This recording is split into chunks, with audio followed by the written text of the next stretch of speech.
What do you do when your wife ends your marriage as a group decision in front of her friends? Until you realize the same people laughing on that rooftop have been quietly using your name, your address, and your money for something that can't survive daylight. My name is Ethan Cole, and I learned the hard way that a rooftop is the perfect place to kill a marriage, because the wind carries your words farther than you think, and the city lights make everyone feel like they're starring in a show they can edit later. That night, the penthouse terrace sat on top of the skyline like it owned it, all glass railings and heat lamps, the kind that makes you forget winter exists as long as you keep a drink in your hand. Music thumped low enough to sound expensive, not loud enough to be honest.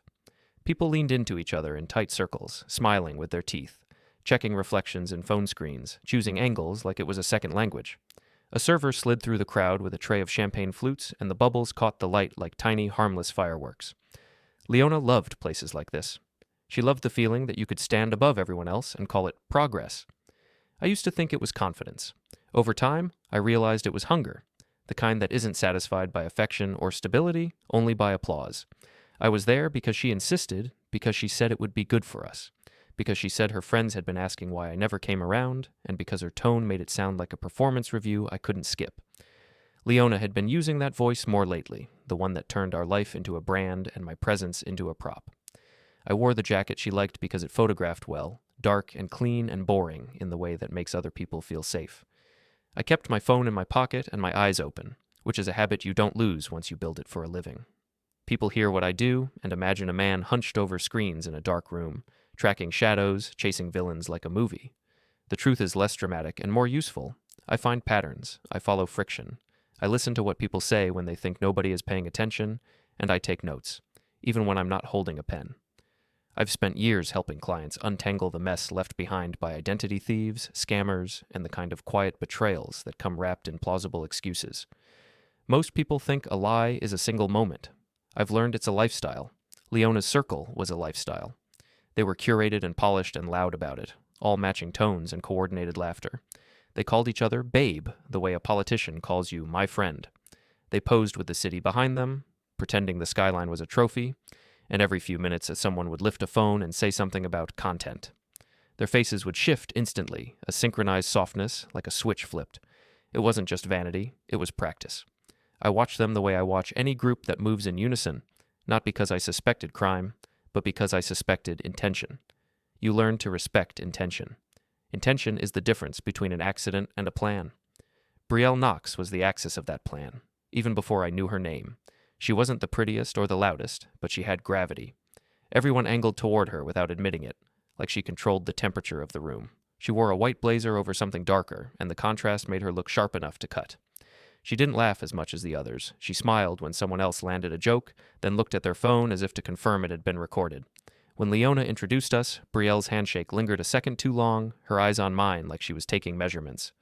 Not flirtation, not curiosity, inventory.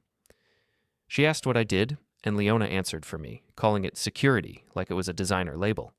Brielle nodded, as if that was exactly what she expected, then said, "Perfect," under her breath, like a decision had been made. I should have left then. Not because she was dangerous in some cinematic way, but because I recognized a certain type of person, the kind who doesn't see boundaries as real things, only as obstacles to negotiate, the kind who collects people like tools. But Leona was glowing, the kind of glow that comes from being approved of by the right crowd, and she kept touching my arm like she was reminding herself I was still there. So I stayed. I sipped a drink I didn't want. I listened. I let the cold wind slide under my collar and remind me that no matter how warm the lamps were, the night still had teeth. It happened during a lull, when the music dipped and the group shifted toward the glass doors to take photos in better light. Someone had just finished telling a story about cutting off negativity, and everyone had applauded like it was a moral achievement. Brielle clinked her glass with a spoon, and the sound rang out clean and bright, an elevator chime in the open air. People turned automatically. A few phones rose before they even knew why. That's what I noticed first. Not Leona's face, not her posture. The phones. The way they lifted like trained hands because a moment was about to happen, and they wanted it captured from multiple angles. Leona stepped into the center with Brielle just behind her shoulder, close enough to look like support. The wind tugged at Leona's hair, and she didn't fix it, which told me she'd rehearsed this and wanted it to look effortless. Her friends fanned out in a loose semicircle, smiles ready, eyes bright. I stood a few feet away, still holding my glass, still pretending this was normal. Leona didn't look at me at first. She looked at them. "We talked," she said, in the voice she used when she posted a video, the one that made every sentence sound like a headline. "And we decided you're not my type, so we're done." There was a beat of silence, the kind you can feel more than hear, and then the laughter came in a wave, not spontaneous, but coordinated enough to land together. Someone gasped like it was comedy. Someone else said, "Finally," with a grin. Brielle's smile widened like she'd just unlocked an achievement. Leona finally looked at me, her eyes glittering with something that was half adrenaline, half relief, like she'd thrown a punch in public and was waiting to see if I'd swing back. In that moment, I could have done what she expected. I could have argued, demanded an explanation, asked for privacy, made myself small enough to be pitied or big enough to be mocked. I could have given them the messy story they wanted to cut into clips and captions. I could have begged Leona to come inside, to talk, to stop. And if you'd asked me a year ago what I would do, I might have said I'd fight for my marriage, because I believed in the version of Leona I married, the one who didn't need a crowd to tell her what she felt, the one who didn't confuse humiliation with confidence. But I didn't do any of that. I felt something colder than the wind settle behind my ribs, not rage, not heartbreak, something like clarity. The strange thing about public cruelty is that it strips away ambiguity. It leaves you with a clean line. Before, I'd been trying to interpret her distance, her late nights, her new vocabulary, her sudden interest in branding. I'd been trying to make sense of it as stress or growth or a phase. Now, I didn't have to interpret anything. She had put the truth in the middle of the rooftop and invited witnesses. I lifted my glass slightly toward the semicircle and let my mouth curve into something that almost looked like a smile. I kept my voice calm, not loud, not quiet, exactly audible enough for the phones to pick up without me performing. "Thanks for the group decision," I said. "I appreciate the efficiency." The laughter hiccuped. A few smiles froze mid-expression. Leona blinked, just once, like she'd expected me to be hurt, not polite. Brielle's eyes sharpened, and for the first time that night, she looked uncertain, as if she'd planned for every reaction except the one that didn't feed her. I didn't wait for their next line. I didn't ask if Leona was serious. I didn't give them a second take. I set my glass down on a nearby table, careful not to spill, and I turned toward the elevator doors. Leona followed fast enough that her heels clicked like an alarm. "Ethan," she called, her voice pitching higher, the content voice cracking into something closer to real. "Don't be dramatic." I looked back over my shoulder, just enough to meet her eyes for a second. Behind her, the group was still recording. One of her friends lowered her phone slightly, confused, as if she couldn't understand why I wasn't giving them more. "This is the opposite of dramatic," I said. "You're the one who scheduled a breakup like an event," her friends murmured. Someone laughed again, weaker this time, like they were trying to restart the mood. Brielle stepped forward, hands open, a mediator pose that didn't match her eyes. "Let's not make this ugly," she said, like she had the authority to set the rules. I nodded once, as if agreeing, and pressed the elevator button. The doors didn't open immediately. There was a pause, a delay that felt crueler than it should have, and I heard Leona's breath hitch behind me. In that short stretch of waiting, the wind pushed harder, carrying the smell of perfume and chilled metal and spilled champagne. Somewhere behind us, a glass tipped and fizz ran across a table, and the sound was small but loud in my head, like a leak starting. "Babe, come on," Leona said, softer now, switching tactics. "It was a joke. It was just, we're all having fun." I turned fully then, not angry, not pleading. "Fun is when everyone laughs," I said, "not when one person is the punchline." Brielle's smile slipped for a fraction of a second. One of the friends looked at Leona like she was waiting for instructions. Another friend's eyes flicked to Brielle, then back to me, calculating. The elevator chimed, clean and bright. The doors slid open, and for a moment, the warm light inside made the terrace look harsher, colder. Leona stepped toward the threshold like she might follow me in, like she might force a private scene. I stepped inside and held my hand out, palm forward, gentle but firm. "Don't," I said. Leona stopped. It wasn't my tone. It was the certainty. People like Leona are used to arguing with emotions. They're not used to arguing with a line that doesn't move. The doors began to close. Leona's face changed again, her confidence slipping into panic, not because she regretted what she'd said, but because she could feel control leaving the room. Behind her, the group leaned in, phones still up, but their expressions were shifting, the way a crowd shifts when the show doesn't go the way it was advertised. Brielle's eyes tracked the closing doors like she was watching a door slam on a deal she hadn't finished negotiating. The elevator descended, and the music faded into a dull pulse through steel. I watched the floor numbers tick down and listened to my own breathing. It surprised me how calm it was. I expected some kind of collapse, some sudden wave of grief or fury. Instead, there was only a quiet, heavy acceptance, like a file finally closing. When the doors opened in the lobby, the world felt simpler.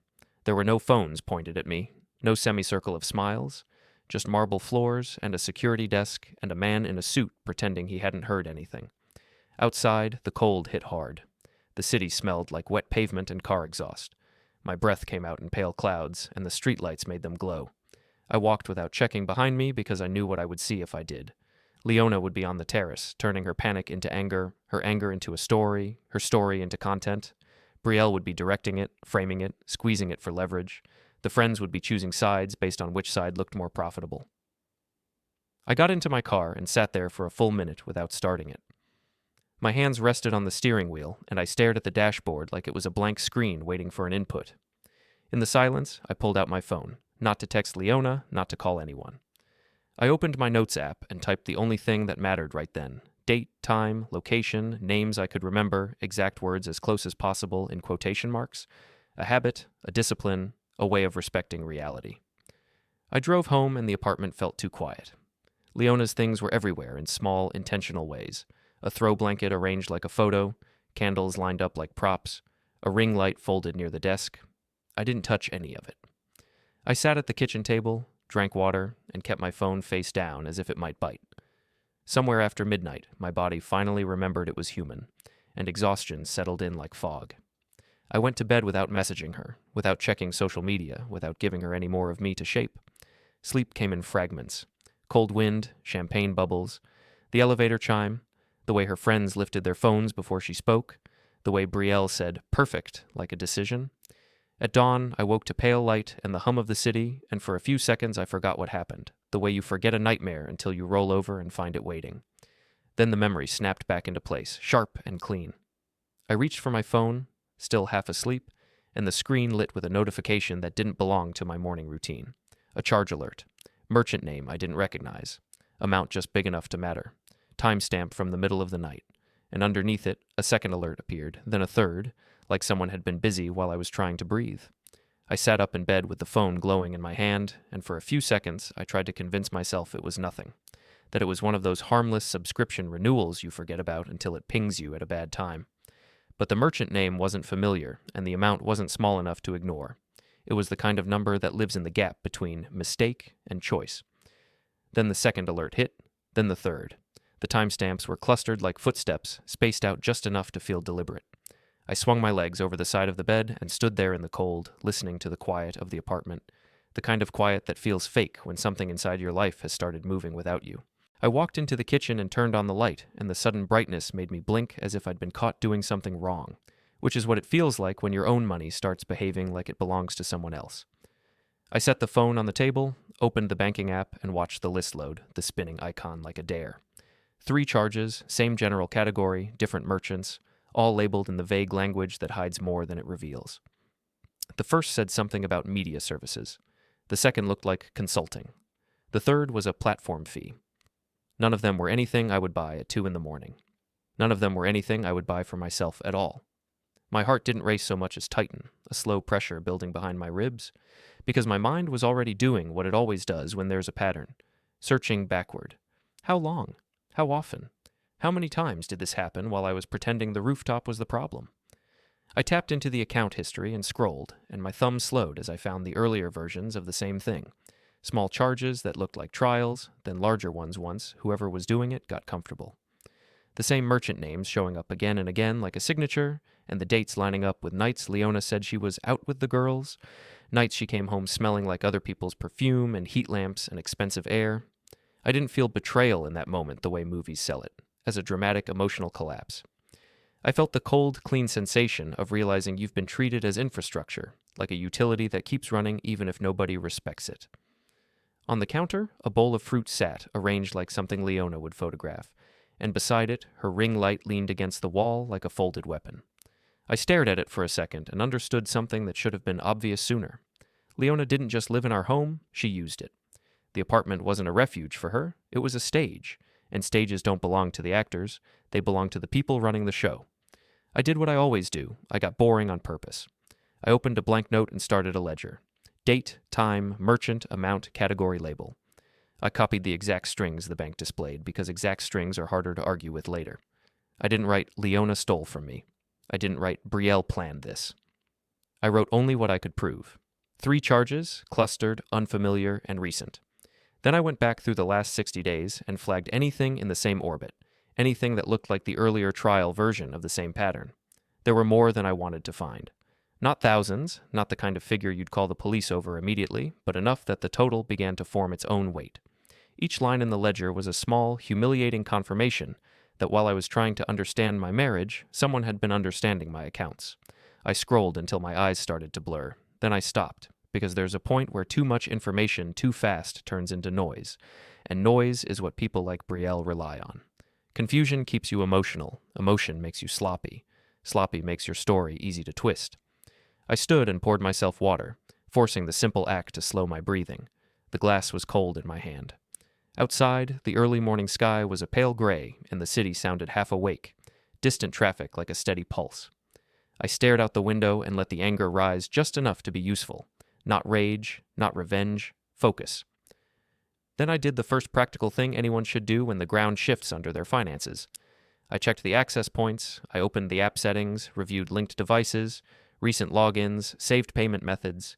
Everything looked normal, which is what made it worse, because normal meant it wasn't some stranger brute forcing their way in. It meant someone had permission, or at least access that looked like permission. Someone who knew the rhythms, someone who knew where I kept my phone at night, someone who knew I wouldn't be watching because I'd be too busy trying to act like a civilized husband in a room full of people filming my humiliation. I didn't call Leona, not yet. Calling too early is like stepping into a trap because your instinct wants relief more than resolution. Relief makes you ask questions that give away what you know. Relief makes you reveal your fear. So instead, I cross-checked the merchant names, not by Googling them like a panicked person, but by searching my email for receipts, confirmation messages, anything that would have been auto-sent and quietly archived. The first merchant returned an email thread instantly, sitting in my inbox like it had always belonged there, which made my stomach drop. The subject line was upbeat, full of false friendliness, something like, "Welcome to your growth journey." And the sender address had that polished, corporate look that makes people assume legitimacy. I clicked it and scanned the header details the way I scan anything that matters. Who sent it, where it went, when it was opened. The body of the email was a generic confirmation of a monthly platform membership with a button to manage the subscription. Below that, in smaller text, was the billing information. And there it was, like a slap in black and white. My name, my address, my card-ending digits. My home address, the place my wife slept, the place she decorated, the place she had just used as a prop to build a new identity in front of her friends. I opened the second merchant email. Same tone, same glossy language, different brand name, same billing anchor. The third was missing, which told me it was either hidden in a different inbox, routed elsewhere, or not the type that sends confirmations at all. That didn't calm me, it sharpened my attention. If 2 of them were using my address openly, they weren't worried about being traced. They were comfortable. That's what comfort looks like in fraud. You stop hiding because you believe nobody will question you. You believe the victim is too embarrassed, too distracted, too emotionally compromised to do the dull work of pulling threads one by one. My phone vibrated again. Not another charge. A message from Leona. The preview on the lock screen showed a single line that made my lips press together. It was the kind of text people send when they want to rewrite reality before reality hardens into a record. Something like, "We need to talk about last night. You embarrassed me." As if the rooftop scene had been about her dignity, not my marriage. I didn't open it immediately. I watched the notification sit there for a moment and asked myself a simple question. What does she think happened last night? Because whatever she thought happened would shape what she tried to do next. People like Leona don't fear losing love. They fear losing the story they tell about themselves. And the story she told herself was probably something like, "I finally chose myself, I finally set boundaries, I finally stopped settling." Her friends would reinforce that narrative because it made them feel powerful too. But power built on performance collapses fast when the person you expect to beg simply walks away. I opened the text and read it once. Then I copied it into my ledger, not because I planned to use it as evidence in some melodramatic way, but because timestamps matter, and the way people phrase things in the immediate aftermath matters. The exact words become a fingerprint. Then I set the phone down and let the apartment remain quiet. I didn't reply. Silence isn't passive in situations like this. It's a boundary you can feel. It forces the other person to reveal themselves through escalation. I went back to the emails and clicked Manage Subscription on the first one, expecting at least a partial login screen or some account portal. The page loaded with my name already filled in, which made me exhale sharply. Autofill isn't magic. Autofill is access. I didn't touch anything beyond what I needed to see because I wasn't interested in playing with the controls. I was interested in confirming the structure. The page showed a plan name, an active billing cycle, and a contact email that was partially masked. Not mine, not even close. The first letter was an L. The domain ended with something popular and disposable, the kind of email you make when you don't want your real identity attached. My hands went still for a second. The confirmation of that one detail shifted everything from spending issue to intentional setup. Someone hadn't just used my card. Someone had built a system around it, a system that could keep charging quietly every month, like a tap left running. My mind flicked back to Brielle's whispered perfect, and the way phones rose before Leona spoke. To the way Leona's friends called it fun, as if cruelty were entertainment. To the way Leona's tone changed when she realized I wouldn't react. And suddenly the rooftop scene didn't feel like a breakup at all. It felt like a maneuver, a way to cut ties in public, to frame me as disposable, to reduce the chance I'd ask questions later. If you make a person feel ashamed, you make them less likely to fight. Shame is a leash. I grabbed a pen and pulled a legal pad from the drawer, the same drawer where Leona kept decorative stationery she never actually used. I drew 3 columns, slow and deliberate. Merchant, date, amount, then a fourth. Notes. In the notes column, I didn't write theories. I wrote observations. Email confirmation present. Billing address matches home. Contact email masked, not mine. Subscription active. Login pre-filled. Each note was a brick. Bricks become walls. Walls keep you from being gaslit when the other person starts telling you that what you saw wasn't real. The phone buzzed again. Another message. This time shorter, sharper. Don't ignore me. I'm not doing this over text. The part of me that used to care about being a good husband twitched, the reflex to soothe, to fix, to keep the peace. That reflex had kept me blind longer than I wanted to admit. I looked around the kitchen and saw the small objects that suddenly looked like evidence. The ring light, the neatly placed props, the influencer-style water bottle with a slogan on it, the little tripod in the corner that Leona used for unboxing videos.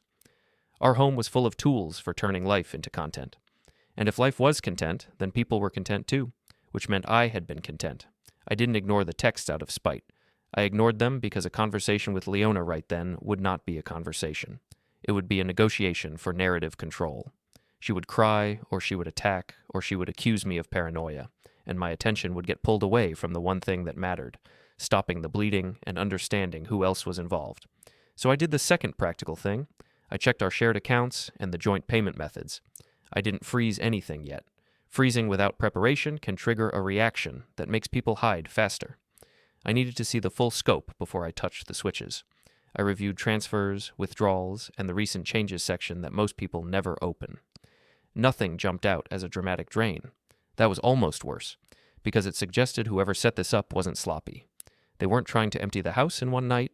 They were siphoning, quietly, regularly, the kind of slow theft that hides inside normal life until you finally look. At around 7:30, the city outside brightened, and the apartment started to feel like it was waking up too, as if the walls had ears and were waiting to hear how I would explain the new reality to myself. I made coffee I barely tasted. I sat back down with the ledger. I opened social media not to doom scroll, but to capture the public record before it could be edited. The first thing that appeared was a story highlight from one of Leona's friends. A quick sequence of clips from the rooftop. The city behind them, the champagne, the laughter, a slow pan across faces glowing with that performative joy. Then a shot that made my jaw tighten. Leona in the center, looking confident, lips forming words I didn't need audio to remember. The caption over it was something like, "Know your worth." And below it, a tag. My name. A tag, like I was a product placement. Like I was the villain in their empowerment story. I took screenshots, not because I cared about the insult, but because timestamps and tags create an unchangeable chain. If they deleted it later, I would still have the record. I saved the screenshot to a folder with today's date. Then I watched the clip again, slower, focusing not on Leona but on the edges, on Brielle's position, on who was filming from where, on whose phone was pointed too early. I noticed something new the second time. Brielle's hand, briefly visible, holding her own phone with a screen full of notifications, one of which flashed a merchant name I recognized from my ledger before the clip cut away. My throat went dry. It was a fleeting detail, the kind most people would miss, but my brain held onto it like a hook. I zoomed in on the frame and took another screenshot, tighter. It wasn't crystal clear, but it was clear enough to confirm that the merchant name was in her orbit. That meant the charges weren't random, and they weren't just Leona's impulsive spending. They were connected to the circle, connected to the person with gravity, connected to Brielle Knox. My phone buzzed again, and this time it was a call. Leona. I let it ring out. The call stopped, and a message came in immediately after, longer this time, full of emotional punctuation. She said she didn't mean it like that. She said her friends pushed her. She said I always make her feel small. She said she's finally taking control of her life. She said I'm punishing her by ignoring her. And at the end, like a knife slipped into the softness, she wrote one line that made my entire body go still. I told them you'd try to ruin me if I left, so don't prove me right. There it was, the preloaded defense, the future accusation, the narrative Brielle would love, because it turned me into the threat and Leona into the victim, and it excused anything they'd done first.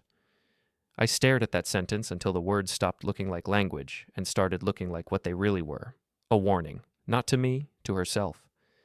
She was telling herself what she needed to believe so she wouldn't have to face what her growth journey had cost. I didn't reply, but I added the message to the ledger. Exact wording, exact time. Then I opened the subscription page again and clicked the small text link that said, Billing Details. A new panel slid open, and I felt my pulse thump once, hard, as I saw the account holder name. It wasn't mine, it wasn't Leona's either. It was a third name, unfamiliar, and beneath it, the contact email, still partially masked, but with enough visible characters now that I could see it match the pattern of the disposable address on the other merchant. My home address sat under it like a stolen signature, and in the corner of the page, almost hidden, was a line that confirmed something I hadn't wanted to be true. Referred by BK Influence Management. I stared at those letters. BK, while the coffee cooled in my cup and the morning light filled the kitchen, and I understood that the rooftop breakup wasn't the beginning of my problem at all. It was the moment they believed the problem had been solved. By mid-morning, the apartment had warmed slightly from the sun, but my skin still felt like it remembered the rooftop wind, the way it had slid under my collar and carried Leona's words out over the city. I sat at the kitchen table with the curtains half open, phone glow reflecting in the dark window like a second set of eyes. I didn't want to stare at Brielle's initials again. I didn't want to keep rereading Leona's message about how she'd warned them I would ruin her, like she was laying tracks for a train she planned to claim she couldn't stop. But wanting had nothing to do with it. This was one of those moments where the only way out was through, and through meant making the mess smaller by turning it into a sequence. Sequence is the enemy of panic. Sequence forces events into order. Order makes lies harder to breathe. The first thing I did was make a separate folder on my laptop with today's date, then subfolders by category, banking alerts, email receipts, public posts, messages. It wasn't paranoia. It was hygiene. When you deal with identity theft cases, you learn that the difference between this is happening and I can prove this happened is the difference between a nightmare and a plan. Proof needs a home. Proof needs structure. Proof needs to be ready before the other side starts editing. I exported the bank alert screenshots and named them with timestamps. I saved the email confirmations and kept the full headers intact, because people who script narratives hate headers. Headers don't care about feelings. Headers are indifferent. Then I returned to social media because public records are only public until someone decides they're embarrassing. Leona's friend's story highlight was still up, but I'd already learned to assume it wouldn't stay that way. I navigated to it again, recorded my screen with the phone's built-in tool, and held the frame long enough to capture the time bar and the username. I wasn't doing anything clever. I was doing what anyone could do, because that was the point. There would be no secret hacks, no spyware, no dramatic stunts, just plain visibility, preserved before it could be denied. I scrubbed through the clip until I found the frame where Brielle's phone screen had flashed that merchant name. It was still too blurry to read perfectly, but I could see enough to confirm the shape of the word, the length, the way it matched the vendor line in my ledger. I took a second recording, zoomed in, and let the clip play through twice. Then I saved it. It wasn't a smoking gun, it was a hint. And hints matter when you're building a wall brick by brick. Leona called again at 11. I watched the incoming call screen pulse for a moment. Then I let it die quietly. A message followed, a paragraph of mixed anger and pleading that felt like she was throwing everything she had at the silence to see what would stick. She said she wanted her things. She said she needed the apartment for work. She said I was being cruel. She said I always played the victim. She ended by telling me again that her friends were scared of me. I copied it into the ledger, saved a screenshot, and put the phone face down like I was ending a ritual. Then I did something I hadn't done yet. I wrote down every name I could remember from the rooftop. Not just first names, usernames, handles, any identifying detail, the host, the friend who laughed too early, the friend who hesitated when I didn't explode, the ones who posted captions about worth and glow-ups and boundaries, as if the humiliation had been a self-care routine. I didn't do it because I wanted to punish them. I did it because groups like that rely on the idea that they're a blur, that you can't separate one face from another, one voice from another, one decision from another. They hide behind the word we. If you can name the parts, you can dismantle the we. At noon, I called Noah Pike. Noah was the kind of corporate liaison who had learned to look calm even when the room was on fire. He didn't panic easily. He didn't like drama. He liked clean deliverables, clean timelines, clean reputations. He and I had worked together on a case months ago when one of his executives had gotten targeted by a social engineering scheme that started with a harmless-looking wellness newsletter and ended with a compromised account and a quiet drain of funds. Noah respected boring work. That was why I trusted him not to turn my marriage into a joke. He answered on the second ring, and his voice tightened when he heard mine. He asked if I was okay in the way people ask when they already know the answer is complicated. I told him I needed 15 minutes, not as a friend, but as someone who could help me think like a professional. I didn't say Leona's name first. I didn't start with feelings. I started with facts. I told him there had been a public incident at a rooftop party, and immediately afterward I saw suspicious charges tied to marketing platform vendors. I told him the charges appeared linked to my home address. I told him a referral line on one vendor page indicated an influencer management entity that I suspected had connections to the people present at the party. Noah didn't laugh. He didn't ask why my wife was at a party with influencer managers. He asked what evidence I had. That single question calmed something in my chest. Evidence. The word felt like a handrail. I told him I had bank alerts, email receipts, and public stories with tags. I told him I wasn't asking him to fix my marriage. I told him I was asking how to protect my work reputation if the influencer circle decided to turn the rooftop event into a smear campaign that touched my clients. Noah was quiet for a moment, then he said he'd seen this before, not identical, but similar in shape. Lifestyle fraud networks that survive by controlling public perception and by feeding off association with people who have access.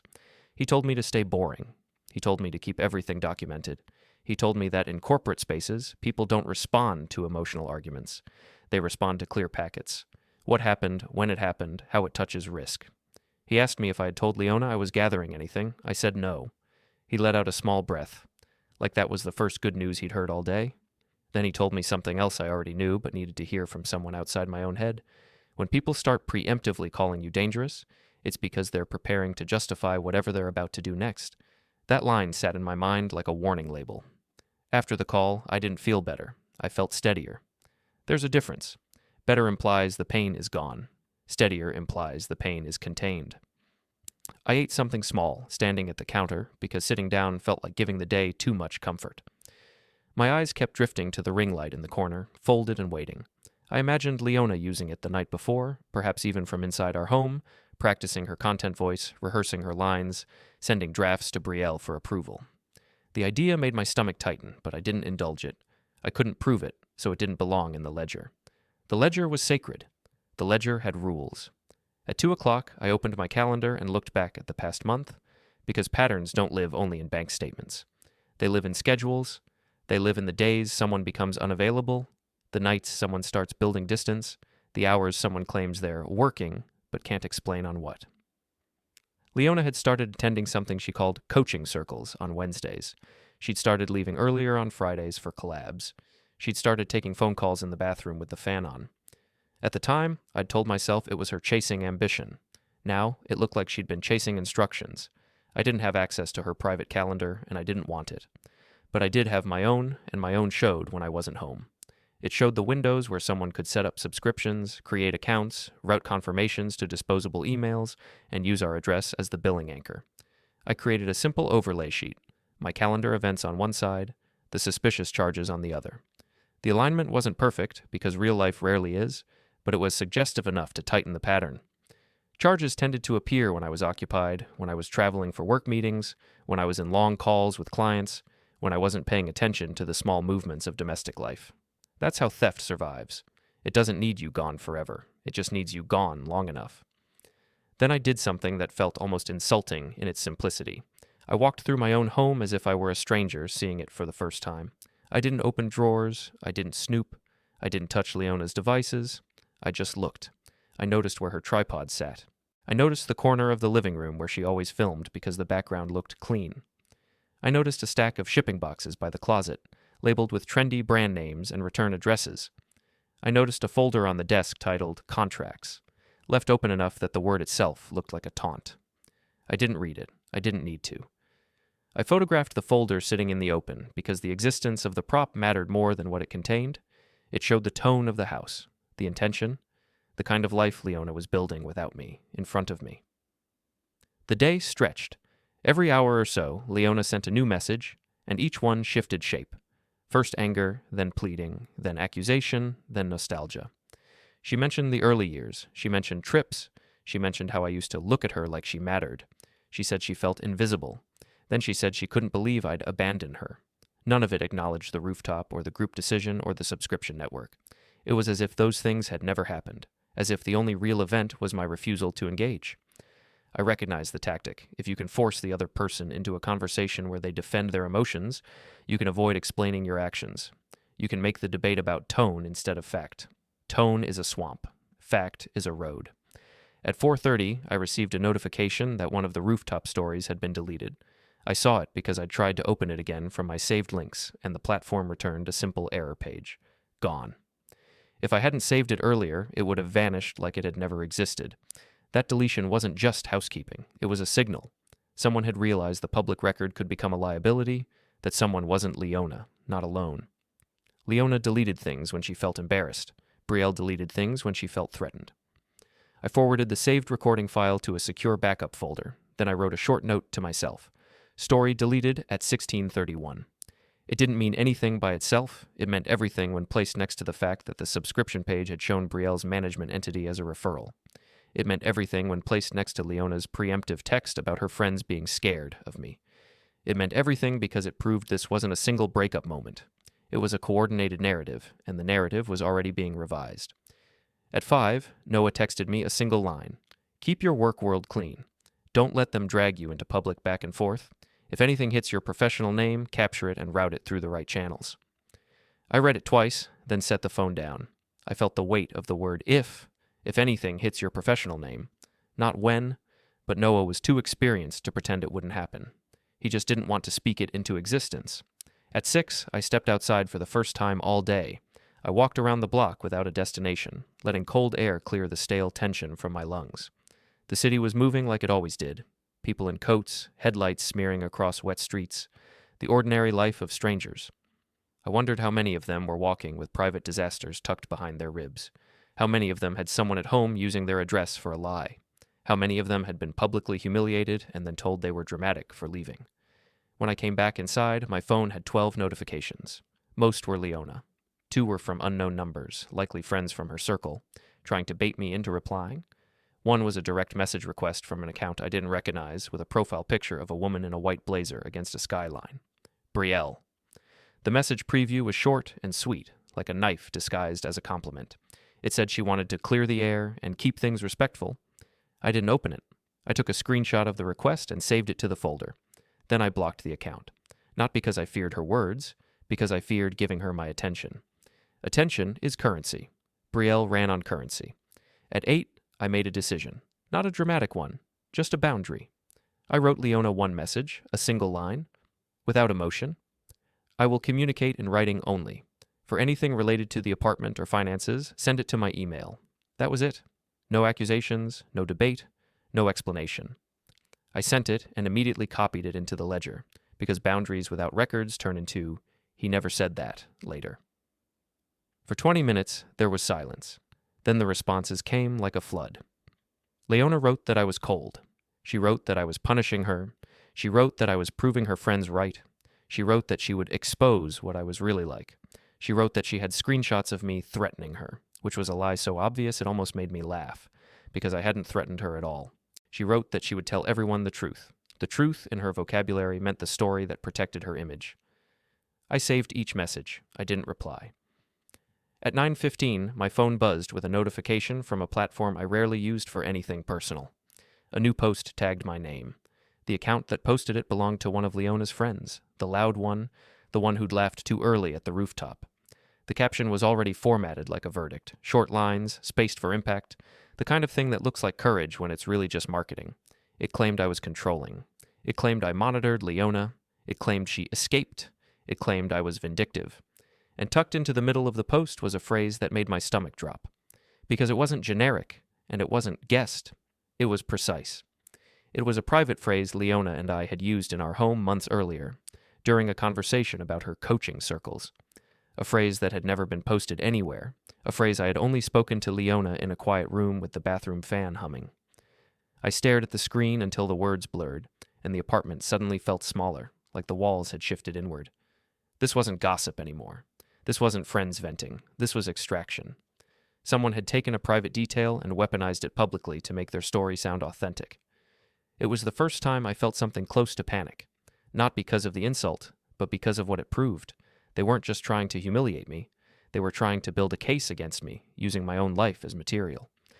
I took screenshots of the post, captured the timestamp, saved the link, and then I sat down at the kitchen table with the phone glow on my face and the city dark outside the window. And I understood that the rooftop had never been the arena they wanted. It was just the opening scene. The real fight was going to be over who the world believed. The post sat there like a bruise that someone wanted everyone to press, and what made it dangerous wasn't the accusation itself, it was the specificity. Generic insults bounce off. Specific details stick because they feel true, even when they're not. The friend had written it the way people write when they want to sound like a survivor, short lines with white space, a careful rhythm designed to be screenshotted, reshared, repeated. It wasn't a rant. It was a script. And the private phrase embedded in it was proof that this wasn't just a circle of friends taking sides. This was a coordinated narrative engineered to sound authentic. It was a rehearsal for something bigger, something that could reach my work world if I didn't contain it. I didn't comment. I didn't message the friend. I didn't even block her right away, because blocking can become, he's hiding. And I didn't want to create new material for them to twist. I treated it like evidence, because that's what it was now. I captured screenshots, not just of the post, but of the account name, the timestamp, the number of likes and comments, the tags, the phrasing. I screen recorded as I scrolled to show the platform context. Then I saved everything into the folder, labeled it with the exact time, and wrote a ledger note about the private phrase and why it mattered. Not as an emotional observation, but as a factual anomaly. Public post includes private phrase previously used only in home conversation, indicating access to private communications via spouse or coaching circle. Then I checked the comments. That's where narratives become crowds. People who weren't there were already piling on, repeating the accusations in their own words, adding imaginary details, inventing scenes. The friend responded with heart emojis and vague confirmations, letting strangers build the story for her. A few comments asked what I had done. She didn't answer directly. She didn't need to. She'd already planted the seed. Strangers were watering it for free. I forced myself to step back from the screen and breathe, because this is the point where a normal person makes a normal mistake. A normal person rushes to defend themselves, tries to correct every lie, writes a long reply, posts their own version. But in my work, I've seen what happens when someone tries to outtalk a coordinated smear. The smear doesn't care what you say. It cares that you're saying it in public because your response becomes more content. The more you write, the more they can clip, reframe, and mock. It's a trap disguised as tell your side. So I did the opposite. I went colder, I went quieter, I went procedural. I opened a new document on my laptop and started building a packet the way I would for a client. Not a dramatic binder full of accusations, just a clean sequence. What happened, when it happened, what changed afterward, what documentation exists. I wrote a timeline header, Day 0 rooftop party, public breakup line, my exit. Day 1 suspicious charges. Day 2 confirmations via email receipts. Day 3 Brielle referral line. Day 4 public story deletion. Day 5 smear post with private phrase. Each line got a supporting file attached. Screenshot. Email header. Banking alert. Screen recording. If I ever needed to explain this to a neutral third party, I wanted the third party to be able to follow it without having to trust my emotions. Then I called Noah again. This time I didn't ask him how to feel. I told him a smear post had appeared, and it contained a private phrase that suggested coordination beyond casual gossip. Noah's voice tightened in a way that told me he understood the risk instantly. He asked if my professional accounts had been tagged or if any client-facing channels had been contacted. Not yet, I said. He told me to treat not yet like a countdown, because if they were building a story, they'd aim it where it could hurt. The rooftop humiliation had been for fun and status. A professional smear would be for leverage. Noah advised a simple move that made sense. I should notify the relevant internal contact at my workplace preemptively, not with the full story, but with a risk note and a request for guidance. Not as a confession, but as a precaution. Companies don't like surprises. They like documented, controlled processes. If a smear hit and leadership found out through social media first, they'd assume the worst. If they found out through a calm, early report with attached evidence, they'd assume I was managing the risk responsibly. That was the key word, responsibly. It wasn't about proving I was innocent in the court of strangers. It was about maintaining trust where trust paid the bills. I drafted a short email to my HR contact and my manager, the kind of email that felt almost too sterile for a situation this personal. I didn't mention my wife. I didn't mention divorce. I said there had been a private social conflict that had begun appearing publicly online and could potentially escalate into false claims tied to my professional identity. I said I had documentation of coordination and that I wanted to follow company policy for reputational risk and harassment. I asked for a brief meeting and guidance on how to route any inbound threats or false reports. I attached only one screenshot, the smear post itself, with my name tagged and the timestamp visible. I didn't attach the entire packet yet. I didn't want to overwhelm them. I wanted to show relevance and restraint. Before I sent it, I read it twice and asked myself if there was anything in it that could be twisted into "he's unstable." It was short, factual, and calm. It contained no insults. It contained no claims that couldn't be shown. So I sent it. Then I saved a copy in the folder and recorded the send time in the ledger. Within 15 minutes, the smear post had doubled in engagement. The friend had reposted it to her story, and 2 other accounts from Leona's circle had added supportive captions, vague but loaded, implying I was a threat without naming specifics. That's how these networks operate.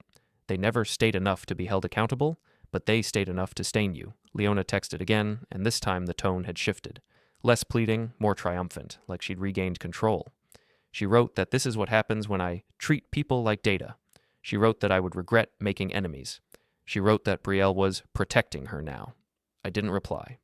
I screenshot the messages, saved them, logged them. Her choice of words mattered. Protecting, enemies. Brielle. It wasn't romantic.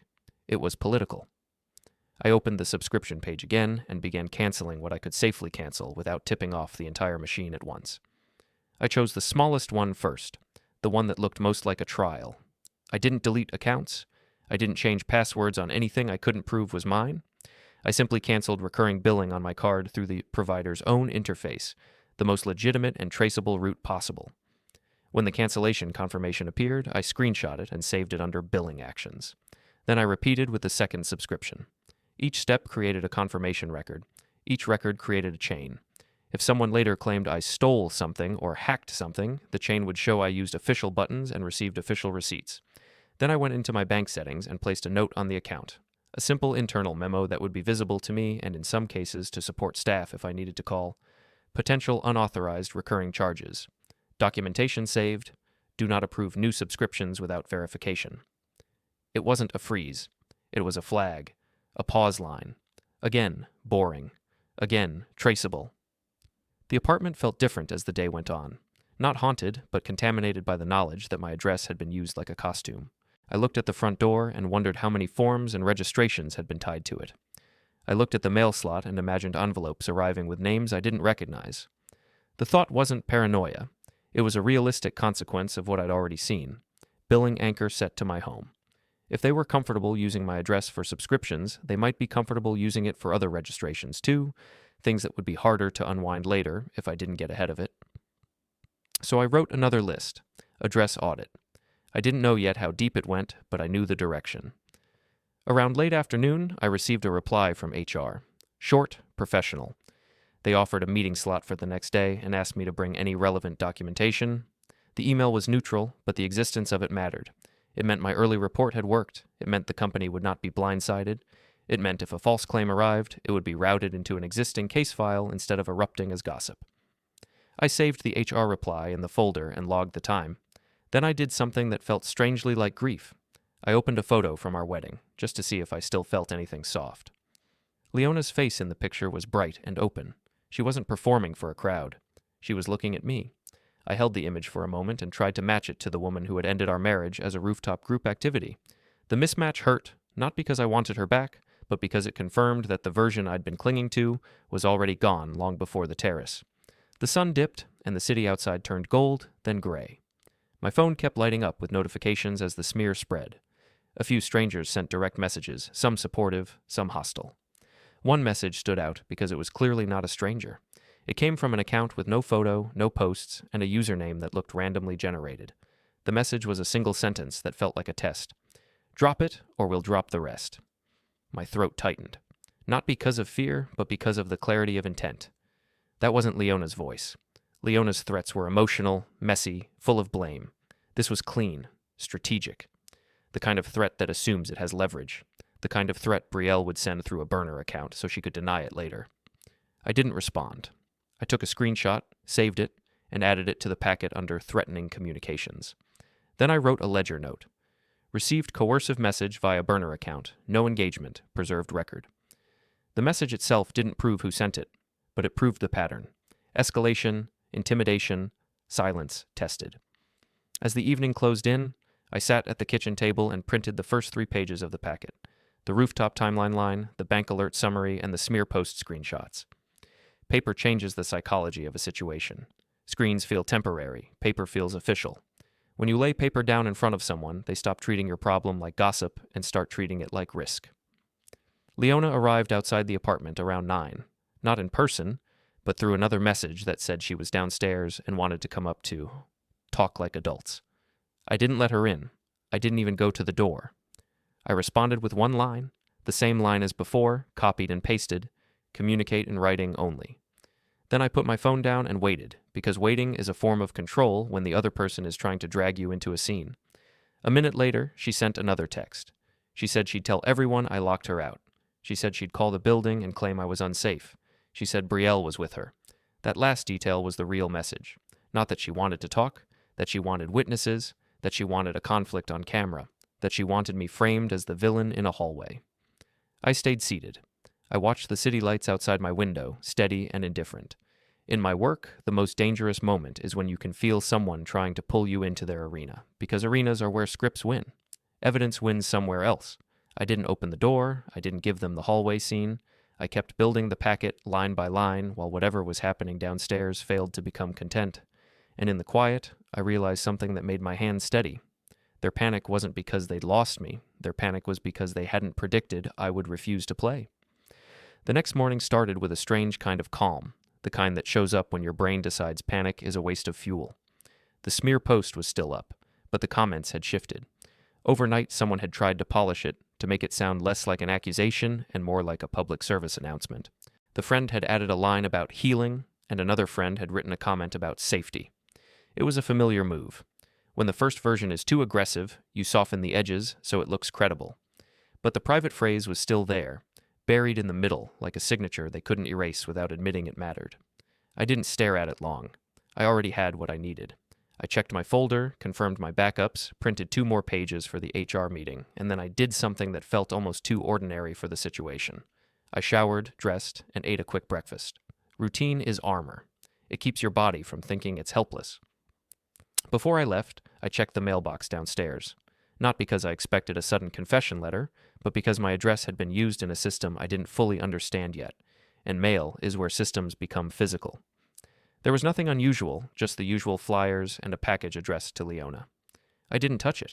I walked back upstairs and left it by the door the way I'd always done, because moving her mail could become a story later, and I wasn't giving anyone new material. The HR meeting went the way these meetings always go when you keep it clean. No drama, no theatrics, just questions aimed at risk. The HR representative asked what I expected to happen next.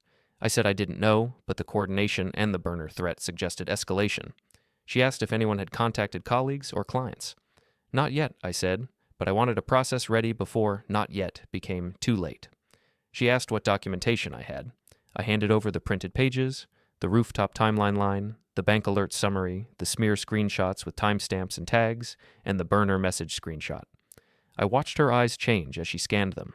It wasn't sympathy, it was recognition. Recognition that this wasn't gossip.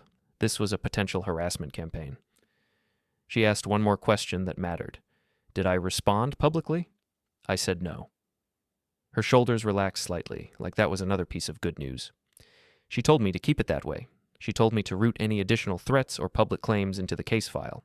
She told me that if any reports came in about my conduct, HR would cross-check with my documentation and my history inside the company. In other words, the smear could scream, but it wouldn't become truth in my workplace without scrutiny. I left the meeting with a case number and a clear instruction. Keep everything. Engage with nothing. I drove home feeling the first real relief I'd felt since the rooftop, not because the situation was solved, but because a wall had gone up where a leak had been. On the street, the city moved like it always did, indifferent to my private collapse, and that indifference was strangely comforting. People didn't know. People didn't care. Which meant the influencer circle's public narrative was still small unless they found a way to push it into a bigger system. I planned to make bigger systems aware before they could. When I got back to the apartment, there was a new message waiting in my inbox, not from Leona, not from HR, but from an unfamiliar email address that looked like a personal account rather than a brand. The subject line was cautious. Please don't share this. My first instinct was to ignore it, because unknown messages during a conflict are often traps. But the sender name stopped me. Mara Vance, the loud friend from the rooftop, the one whose laughter had landed too early. I remembered her face because she'd been too eager to be cruel. People like that don't reach out unless something changes. I opened the email without clicking any external links. It was short, written in a rush, full of sentences that started and stopped. She said she didn't want trouble. She said she didn't know it would go this far.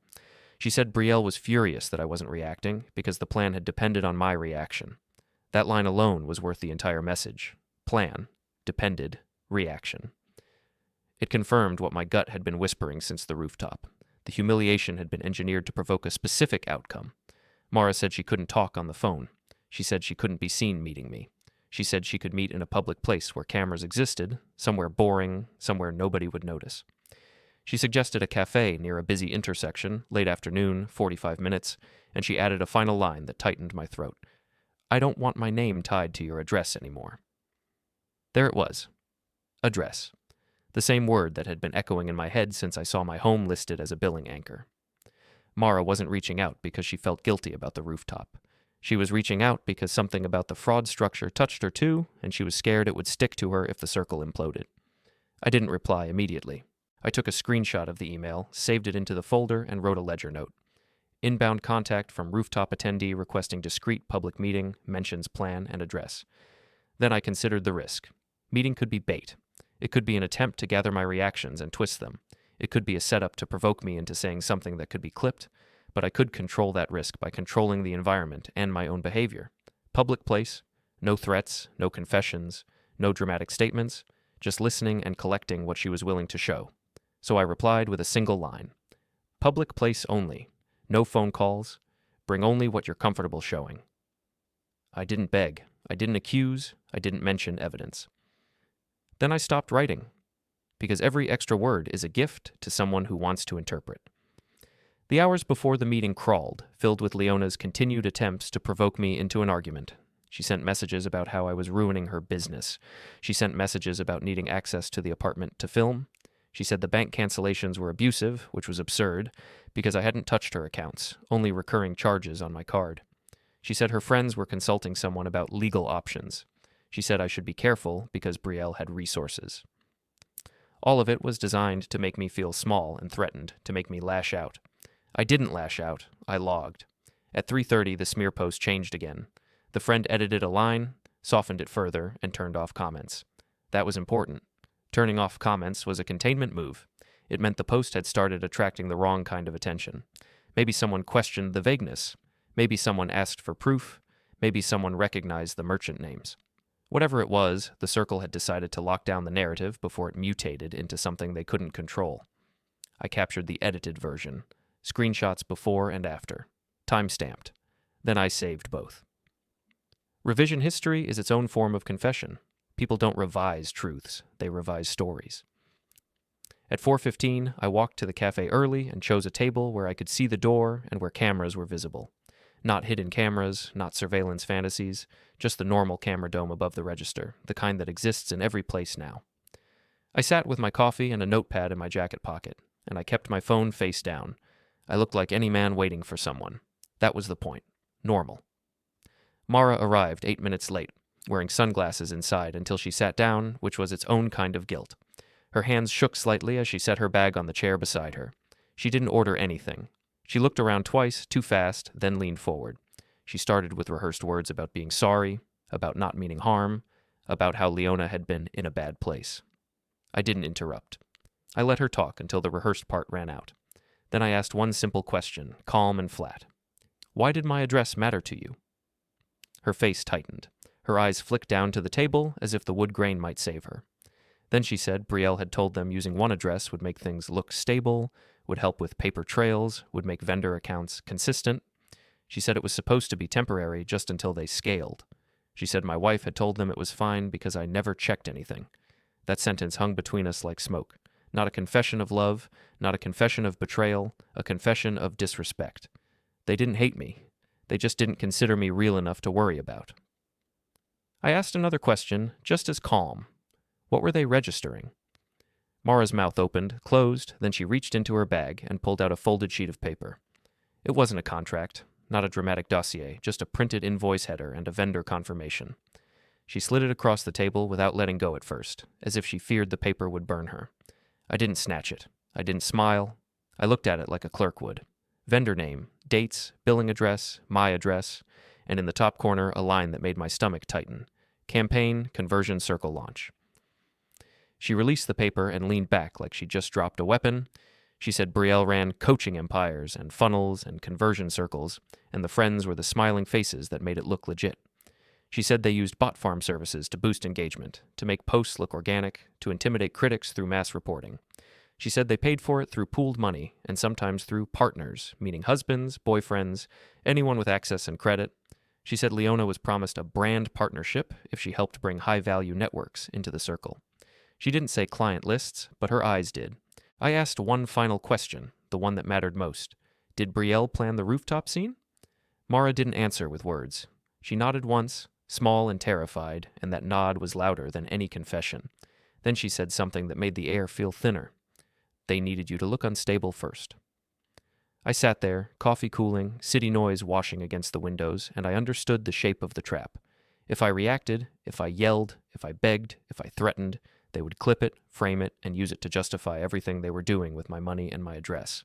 They would say they were protecting Leona, they would say they were survivors, they would say I was dangerous, and then my objections would look like proof. Mara asked what I was going to do. Her voice was small now. She didn't want justice. She wanted an exit. I didn't tell her my plan. I didn't have to. I simply said, I'm going to keep doing what I'm doing. She swallowed.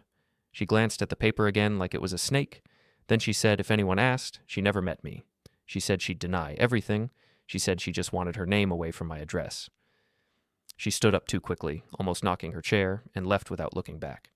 I stayed seated for another minute, staring at the invoice header, the vendor name, the campaign label, and the stolen address in crisp black letters. It wasn't cinematic, but it was real. It was the kind of proof that doesn't need drama to do damage. And as I folded the paper carefully and slid it into my jacket pocket, I realized the rooftop humiliation had been their opening move, but this was the first crack in their circle. Someone had finally blinked. I walked home from the cafe with Mara's paper folded in my pocket like it was heavier than it had any right to be. It wasn't a confession signed in blood. It wasn't a dramatic leak of secret chats. It was something painfully ordinary. An invoice header, a vendor confirmation, a campaign name, and my address sitting there like it belonged. Ordinary proof is the kind that survives the longest, because it doesn't require anyone to believe your emotions. It just requires them to read. I didn't stop anywhere. I didn't call anyone on the sidewalk. I didn't let myself drift into the fantasy of marching into Leona's world and detonating the truth in front of her friends. I'd seen that fantasy play out in real cases, and it always ended the same way. The loudest person became the villain, and the most strategic person walked away clean. Brielle wasn't loud. Brielle was strategic. If I wanted this to end with clarity instead of chaos, I had to stay in the lane where clarity lived. Inside the apartment, the air felt different again, like it always did after I collected another piece of the puzzle. The place was still staged, still full of Leona's props, but now those props looked less like decor and more like evidence of intent. I set my keys on the counter, took off my jacket, and placed Mara's paper on the table under the brightest light. Then I photographed it. Once from above, once close enough to capture the billing address and the vendor name, once with my own handwritten note beside it showing today's date. The photo wasn't magic, it was insurance. Then I added it to the folder and updated the ledger with the simplest possible line. Vendor invoice header received from rooftop attendee includes home address, campaign label, confirms coordinated billing anchor use. No adjectives, no rage, just a fact. Leona texted while I was doing it. A long message, full of shifting tones, like she'd been workshopping it with someone who understood engagement. She said she was scared of what I might do. She said she was protecting herself. She said I was obsessed with receipts because I needed control. Then she pivoted, suddenly soft, saying she missed me, saying she never wanted to hurt me, saying we could fix it if I stopped being cold. And at the end, she dropped a line that was almost comical in its timing. She said her friends had proof that I was using illegal methods to watch her. I read it twice, not for meaning, but for structure. They were telegraphing the next accusation.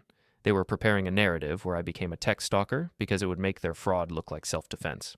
It didn't matter that it wasn't true. It mattered that it was a story people enjoyed sharing. I didn't reply. I screenshot it, saved it, and wrote a ledger note. Spouse alleges illegal methods without specifics, likely preemptive framing for smear escalation. The words felt clinical, but clinical was the point. Brielle's world ran on vibes. Mine ran on records. I sat down and made the next list, the one I'd been avoiding because it made everything feel too real. Separation steps, not revenge steps, not exposure steps. Separation, boundaries. Closing doors gently before someone decided to slam them hard enough to break the frame. I opened my laptop and pulled up the state's basic guidance pages on separation filings, not to do anything dramatic, but to remind myself of the order of operations. I didn't need a courtroom fantasy. I needed a paper trail that established a new reality.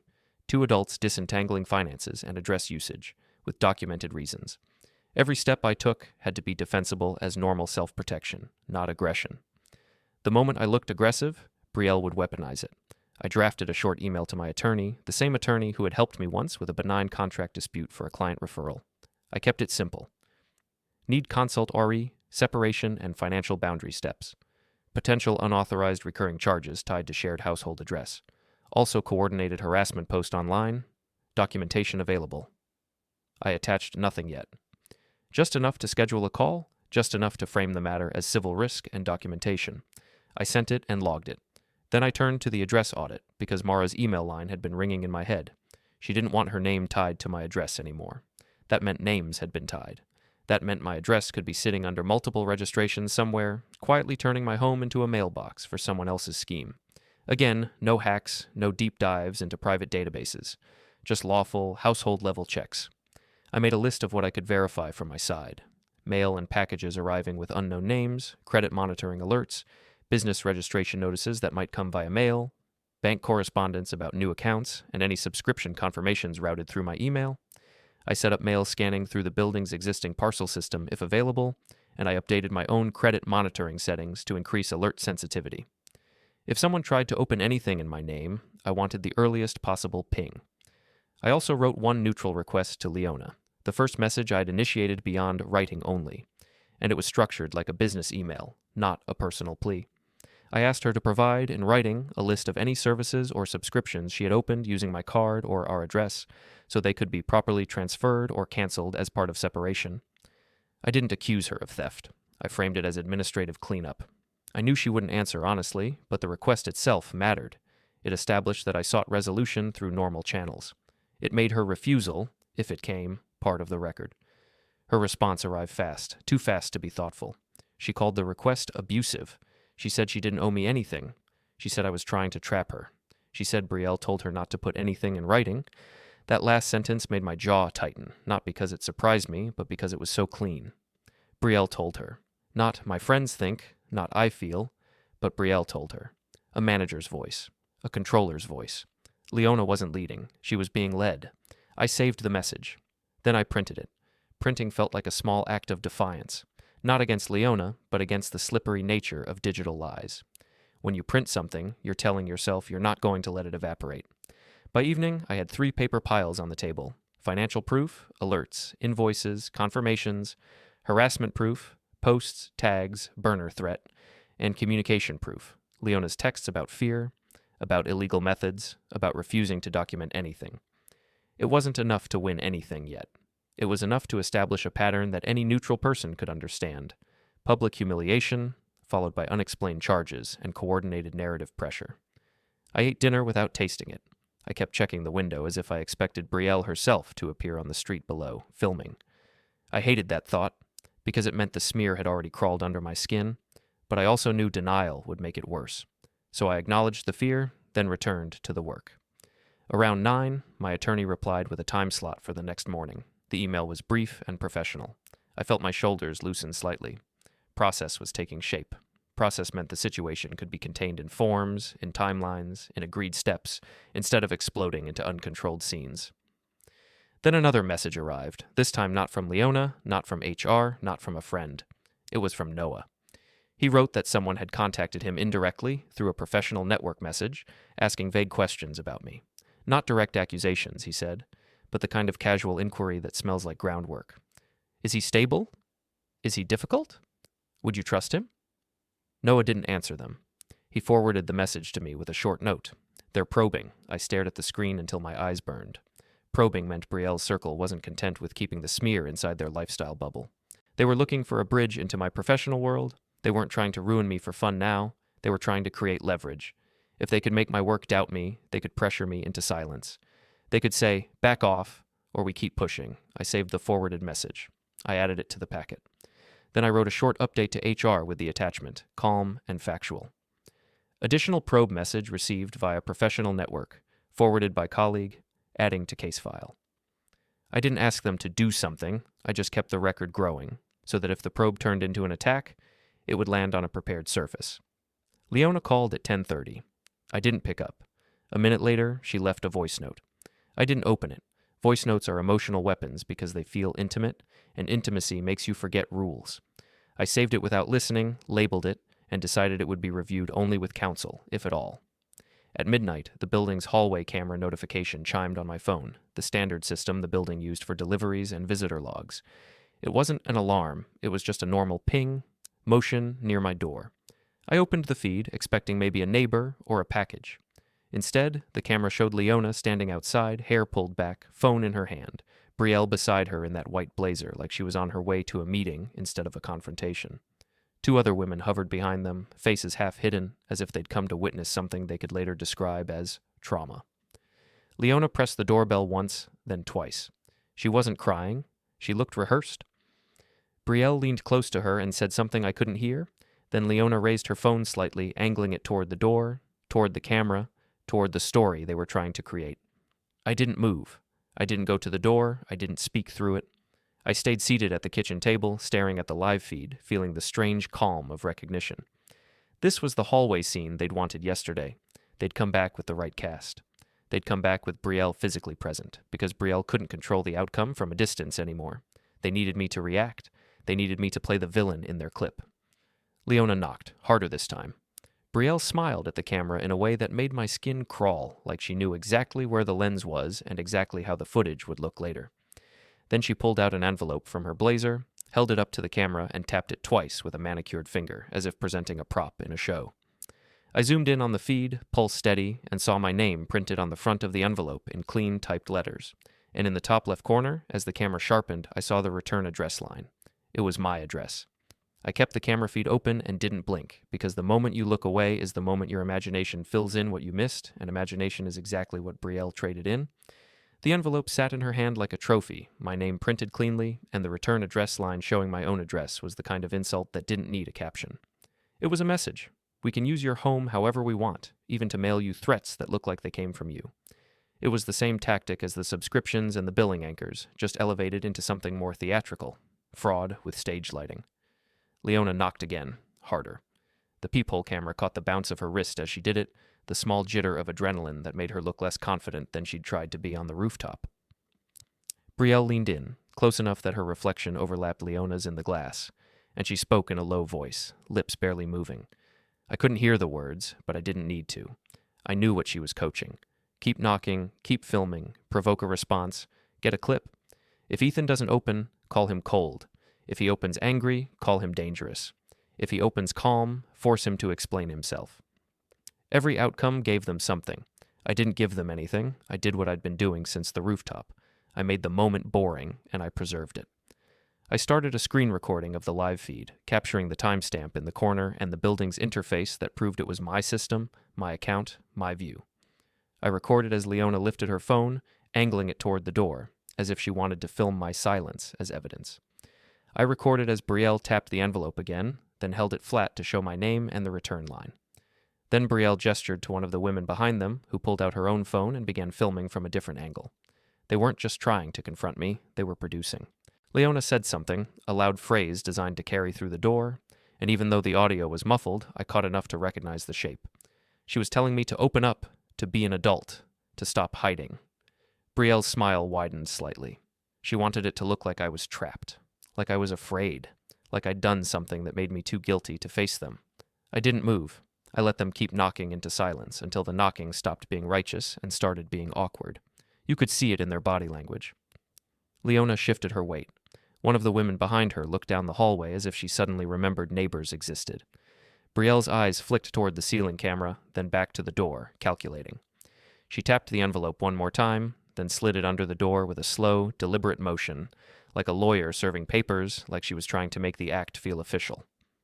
When the envelope disappeared beneath my door, I felt a pulse of anger, but I kept it contained. I didn't rush to pick it up. Rushing would be a reaction. Reaction was what they came for. Instead, I let them linger outside for another 30 seconds, as if waiting for the sound of me moving inside. When they didn't get it, Brielle made a small gesture with her hand, and the group turned away, walking down the hallway in a tight cluster, shoulders close, phones still out. Leona glanced back once, and in that glance I saw something that looked like regret, but it was too late and too self-centered to matter. Brielle didn't look back. Brielle didn't need to. She believed she'd completed the scene. I ended the screen recording only after they were out of frame. Then I saved it immediately, labeled it with the timestamp, and copied it into the folder. I wrote a ledger note. Hallway confrontation attempt, multiple phones filming, envelope delivered, return address line appears to use my address, video preserved. I didn't write threat. I didn't write harassment. I wrote what happened because descriptions create ground, and ground is what keeps you standing. Only then did I walk to the door. The envelope sat on the floor, half crumpled from being shoved under. It was thick, heavier than it should have been. The paper felt stiff, expensive, like someone wanted it to look official. I didn't open it. I didn't even touch it with my bare hands at first. I grabbed a clean plastic sleeve from the desk, one of the clear document protectors I'd been using for prints, and I slid the envelope into it like I was handling evidence at a scene. The action wasn't dramatic. It was protective. Fingerprints didn't matter to me the way they mattered in TV, but smears of emotion did. If there was anything inside that could be used against me, I wanted it preserved exactly as delivered. I carried it back to the kitchen table and photographed it from above. My name, the return line with my address, the postage stamp, the corner crease, the way it had been pushed under the door. Then I set it down and stared at it for a long moment, feeling the odd sensation of being attacked by stationery. I called my attorney's office and left a voicemail with a single sentence. They delivered an envelope to my door at midnight while filming. Return address uses my address. I have video. I haven't opened it. Then I emailed the same line, attaching a screenshot of the camera feed still frame showing Brielle holding the envelope. I didn't attach the full video yet. Large files complicate things. I wanted to alert, not flood. Then I sent a short update to HR as well, because the hallway scene wasn't just personal. It was part of a campaign, and the campaign had already brushed my professional edge. I kept the email calm. Additional in-person incident at residence documented by building camera. Individual connected to harassment appears to deliver envelope while filming, record preserved. I didn't name Leona. I didn't name Brielle yet. I just established escalation. After those messages were sent, I finally opened the envelope. Inside was a single sheet of paper printed with a clean font and too much confidence. It wasn't a legal document. It was a notice, the kind of pseudo-official language used by people who want to intimidate without accountability. It claimed I was being watched. It claimed there were reports. It claimed that if I continued harassment, there would be consequences. It mentioned illegal surveillance again, echoing Leona's earlier accusation, as if they were trying to build repetition into fact. And at the bottom, it included a list of bullet points that were clearly written to scare a normal person. References to professional notifications, community accountability, public disclosure, no real signature, no law firm, no case number, just intimidation dressed up as procedure. I laughed once, quietly, not because it was funny, but because it was lazy. It was the kind of paper that works on people who have no records because it creates the illusion of authority. But the return address line using my home made it more than lazy. It made it malicious. It suggested they wanted to confuse any future narrative about who sent what. They were trying to contaminate the record. I photographed the letter, front and back, and saved it. Then I placed it in a sleeve and labeled it Midnight Envelope Letter. I wrote another ledger note. Letter contains intimidation language, repeats illegal surveillance allegation, no official identifiers, uses my address as return. Again, no adjectives, just facts. I sat back, exhaling slowly, and I recognized the tactic clearly now. Brielle was trying to force me into a defensive posture, to make me fear a public exposure that would push me to negotiate with her. She wanted me to reach out, to plead for quiet, to offer something, money, silence, access, to make the smear stop. That was the business model. Pressure creates desperation. Desperation creates compliance. Compliance creates profit. I didn't comply. I moved the pressure into the place it couldn't survive. Documented channels. At 1 a.m, I drafted a formal demand letter through my attorney's template system, even before we spoke in depth, because the first step didn't need theatrics. It needed boundaries. The letter requested, in neutral legal language, that Leona and any associates cease contacting my employer or professional network, cease defaming me publicly, and cease using my address and financial instruments for any registrations or services not authorized by me. It asked for a written list of any entities registered to my address with their involvement, so they could be corrected. It noted that all communications were being preserved. It didn't threaten criminal charges. It didn't mention government agencies. It simply established a record that I was seeking relief through civil means. I didn't send it yet. I saved it in drafts and waited for the attorney's review, because premature sends create errors, and errors create leverage for Brielle. But writing it helped. It put shape around the chaos. By the time I finally lay down, the apartment was silent again, but the silence felt different now. It didn't feel like emptiness. It felt like restraint. In the morning, my attorney called, and as I listened to his measured voice outlining next steps, I watched the smear post update one more time on my screen. The friend had removed my tag. She hadn't deleted the post entirely, but she'd stripped it of the direct link to my name. That small change was the first sign that the packet was already working. Someone had realized that visible, documented defamation carried risk. Then Noah texted again, a single line that made my blood run cold in a controlled way. They tried to contact a client coordinator this morning. HR looped in already. You did the right thing. I stared at that message and understood the timeline had tightened. They weren't just pressuring me anymore. They were testing whether my professional world was still a soft target, and now that it wasn't, they would look for another arena. Brielle didn't like arenas she couldn't control, so she would try to build a new one. The morning after Noah's message, I stopped thinking of this as a breakup with collateral damage and started treating it like a containment problem with a human face. If Brielle couldn't win in my professional channels, she would try to win somewhere else, a place where records were softer and emotions carried more weight. That place was always finance. Money is where fear becomes practical. Money is where people do stupid things because they feel cornered, and money was already where they had been living inside my life for weeks. So I went to the bank, not in a dramatic rush, not fueled by revenge, but with a folder under my arm and a plan as boring as a checklist. I scheduled an appointment through the official portal, under my own name, using my own authentication. I didn't show up angry. I didn't walk in demanding someone fix this now. I walked in like a customer who wanted clarity. Clarity is harder to dismiss than outrage. The branch was bright and clean in the way financial spaces always are, designed to make you feel safe enough to sign. A faint smell of toner and polished counters. Soft background music that pretended to be calming, but mostly just filled silence. People sat in chairs staring at their phones, each of them wrapped in their own quiet emergencies. I checked in, sat down, and watched a screen cycle through numbers while my mind rehearsed my boundaries. I wasn't there to accuse anyone by name. I wasn't there to tell a story about influencers or rooftop parties. I was there to do 3 simple things: confirm account ownership and access, print transaction summaries for my own accounts, and document any recent changes or attempted actions tied to my identity. When my number was called, I followed a banker into a small office with a glass wall and a desk that looked like it had never been touched by anything messy. She introduced herself, professional smile, and asked how she could help. I told her I needed printed records for my accounts and I needed to confirm any recent changes, especially those related to recurring merchant charges and any new account actions initiated in my name. I kept my voice flat, transactional. I used the words documentation, records, verification. People treat those words with respect because they imply you're building something they might have to answer for later. She asked for identification. I provided it.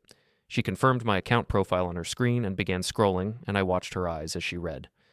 There's a subtle change when someone goes from casual service mode to cautious mode. It's not panic. It's the quiet awareness that something is not standard. I saw that change in her face when she reached the section where recurring charges were listed and the amounts formed a pattern. She didn't say anything dramatic. She simply asked if these charges were expected. I said no, not all of them, and I needed a printed summary for my records. She nodded and clicked through menus. A printer hummed behind her, and for a moment the sound made my shoulders tense, because paper was becoming real. Digital charges can be argued about. Paper printouts are harder to wave away with vibes.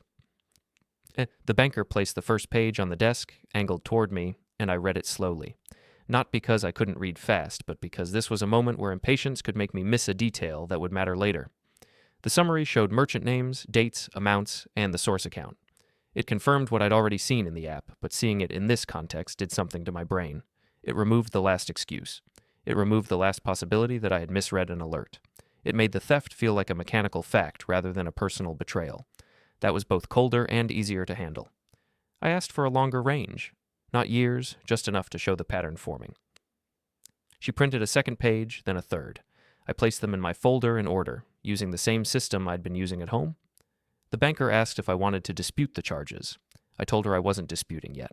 I was documenting first. That answer earned another small nod. People in finance know what rushing looks like. They also know what control looks like.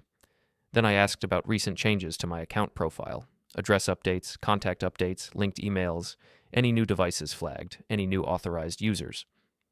She clicked into another screen and paused. Not long, just long enough for my skin to notice. She said there had been a recent attempt to add an additional contact email for notifications. It hadn't completed. It was pending verification. The email address was partially masked on her view, but the pattern was familiar enough that my stomach tightened anyway. A disposable handle, not mine. She asked if I recognized it. I said no. She then told me there had been an inquiry about a new account product linked to my profile initiated online. Again, not completed. Pending. And the location metadata showed it came from a device type I didn't use. That detail was important, not because it proved exactly who did it, but because it proved intent to expand. The subscription siphon hadn't been the endgame, it was the beginning. I asked for a printed confirmation of those pending actions and the timestamp. The banker hesitated for a fraction of a second, then said she could print an internal notes summary and a change history report that showed what was visible to me as the account holder. That was all I needed. She printed it. The paper came out warm, and the ink smelled faintly sharp. I scanned the report, and the hairs on my arms lifted slightly as I saw the date and time of the email ad attempt. It lined up with a window when I'd been out of the apartment on a long call. It wasn't a courtroom-grade smoking gun. It was a pattern reinforcement, another brick in the wall. I asked her to put a heightened verification requirement on my account for any profile changes and to add a note that any requests for new products or contact changes required in-person verification with ID. She explained what she could do within policy. We set the strictest options that were available for my account type. Again, boring, traceable steps. Then I asked her to print a confirmation that the verification settings had been updated. She did. As she organized the pages, she looked up and asked if there was anyone else on the account. I told her it was a joint marital situation, but that I was in the process of separating finances and documenting unauthorized recurring charges. I didn't say my wife's name. I didn't say influencer. I kept it clean. The banker nodded with that slightly sympathetic professionalism people wear when they have seen 100 versions of the same slow collapse. When I stood to leave, she offered to walk me through initiating disputes for specific charges. I told her I would review with counsel first and proceed through formal channels. The moment I said counsel, her posture changed again, not in fear, but in respect. It signaled I wasn't going to turn this into a yelling match at a counter. It signaled process. Banks love process because process keeps them safe. I left the branch with a folder heavier than it had been when I entered. The sky outside was pale, and the wind had that sharp edge that reminds you winter doesn't care about your personal problems. I sat in my car for a minute and took photos of the printouts one by one, not because I expected the paper to disappear, but because redundancy is how you survive people who delete and rewrite. I saved the photos, labeled them, and uploaded them to the backup folder before I started the engine. On the drive home, my phone buzzed twice. The first was a message from Leona. It wasn't emotional this time. It was calm, in a way that felt unnatural, like she was reading. She said she had advice for me, to stop, to let things go, to not escalate. She said we could handle this privately. She said public conflict would hurt everyone. The phrasing was almost identical to Brielle's earlier clear the air tone, not Leona's voice. A coached voice, a manager's voice. The second buzz was a notification from the bank confirming the verification changes. The timing made me exhale sharply. Leona wanted private handling the same day the bank confirmed someone had tried to add a new email to my account profile. Private handling wasn't about peace. It was about keeping the system running quietly. I got home, placed the folder on the table, and added the new documents to my packet. I printed the bank change history report and slid it into a clear sleeve. I added a ledger note. Bank confirms pending attempt to add alternate notification email and inquiry for new account product. Verification tightened, printouts obtained. Then I forwarded a scanned copy to my attorney with the subject line, Bank records, pending change attempts. No drama, no narrative, just the evidence. Within an hour, my attorney replied with a short instruction set. Maintain no direct contact beyond written, wrote all official actions through counsel, and do not react publicly to harassment posts. He also advised that any intimidation letters delivered to my residence should be preserved and potentially referenced in a civil protective request depending on pattern. He didn't mention criminal anything. He didn't need to. The civil path was already carving itself. That afternoon, something subtle happened online. The smear post didn't disappear, but another friend quietly removed a story highlight that had referenced my name. Another edited a caption to be more vague. The changes were small, but I recognized the behavior. It was the behavior of people who sense that paper exists. Vibes become fragile when someone starts collecting receipts. Then, just as the day began to settle into routine, a new email arrived from an address I recognized from Leona's previous forwarded messages. It wasn't from Leona. It was from Jessa Rule, the quiet planner friend whose eyes had always looked 2 moves ahead on the rooftop. The subject line was blunt. I can end this, but I need protection. I stared at the words for a long moment, feeling the air in the apartment go still, because a person like Jessa doesn't offer anything unless she's already decided the circle is collapsing. And if Jessa was reaching out, it meant Brielle's grip had finally started to slip. I didn't answer Jessa's email right away. Not because I didn't want what she claimed to offer, but because the phrase, I need protection, is how traps announce themselves while pretending they're confessions. People who live inside coordinated schemes learn to speak in coded leverage. They don't say, I'm guilty. They say, I can help. They don't say, I'm scared of consequences. They say, I need protection. It's a negotiation starter. It's also a signal that something inside their circle has shifted from confidence to survival, so I treated it like everything else. I preserved it first. Screenshot, downloaded copy, saved headers, folder, ledger line, inbound email from Jessa Rule, claims ability to stop campaign, requests protection. Then I responded with one sentence that established boundaries without revealing my hand. If you have something to share, send it in writing and keep it factual. Do not call. No promises, no bargaining, no reassurance. If she wanted to set a trap, she'd have to set it inside a record. Her reply came within 20 minutes, short, clipped, as if she was typing with one eye on someone else. She said she could prove Brielle planned the rooftop scene. She said she could prove Leona was promised a brand partnership in exchange for bringing high-value networks into the circle. She said she couldn't share private chats because Brielle monitored their phones. Then she added a line that made my spine feel cold in a controlled way. She has a list with names and companies. Yours is flagged. Flagged. Another word from a management world. Not emotional, operational. Jessa said she could meet, but only somewhere public, somewhere with plausible deniability, and only for 10 minutes. She suggested a co-working lobby downtown with cameras and foot traffic. She wanted it early evening. She also said she needed me to confirm I wouldn't ruin her. The irony was almost unbearable. They'd been ruining me publicly for days, and she was asking for mercy as a condition for telling the truth. But I understood. Mercy and fear are currencies in these circles. Jessa didn't care about justice. She cared about landing somewhere safe when the tower fell. I agreed to meet under strict conditions: public place, daytime or early evening, no car rides, no private rooms, no recordings from my side that could be framed as illegal. I didn't say that last part. I simply said, public lobby only. 10 minutes. If you're late, I leave. Again, boring. Again, controlled. I arrived 10 minutes early and chose a seat with a clear view of the entrance. The lobby was all polished concrete and glass, people moving through with laptops and tote bags, the hum of distant espresso machines. Cameras were visible at the corners. Security sat behind a desk. It was the kind of space where nobody paid attention unless you made them. That was the point. If Jessa wanted to meet, she could do it in a place where her fear of being seen was minimized. If she wanted to bait me, she would have to bait me in full view of a neutral environment. When she walked in, I recognized her instantly from the rooftop. She dressed quieter than the others, like she didn't want to look like content. No bright colors, no statement jewelry, hair neat, makeup minimal. But her eyes were sharp and restless, scanning the room, checking angles, checking who was watching. She spotted me, hesitated for half a second, then approached with the kind of controlled urgency people wear when they're trying not to look scared.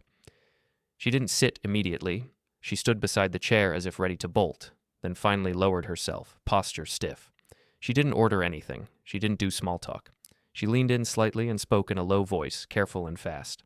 She started by saying Brielle had been running conversion circles for months, rotating them under different names whenever one got too much attention. She said they used a mix of paid engagement, aggressive reporting, and intimidation messaging to keep criticism quiet. She said they coached each other on language, what to call abuse, what to call harassment, what to call boundaries. So their posts looked like moral testimony instead of marketing. I listened without reacting, watching her hands. They weren't shaking like Mara's.